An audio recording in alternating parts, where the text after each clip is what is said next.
Partitë opozitare të Kosovës kërkojnë ndërprerjen e bisedimeve mes Prishtinës dhe Beogradit me arsyetimin se ato nuk janë teknike por politike.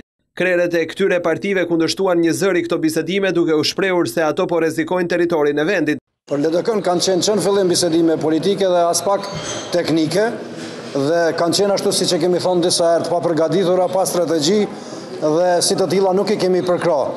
Ndarja që po i bëhet në teknike dhe në politike esencialisht do të thotë biseda politike për çështje ndërsjella ose edhe për çështje statusore. Lëvizja vetëvendosje akuzoi qeverinë e Kosovës se aksioni i saj në veri ishte një provokim që solli vendosjen e barikadave në pjesën veriore të Kosovës dhe rrjedhimisht bisedimet për statusin e komunave veriore.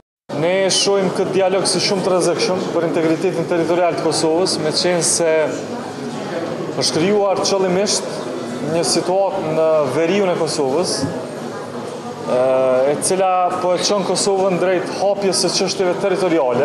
Një ditë më parë edhe shefi NATO-s Rasmussen u shpreh se zgjidhja e vetme për qytetarët e Kosovës pa dallime etnie është dialogu politik mes Prishtinës dhe Beogradit.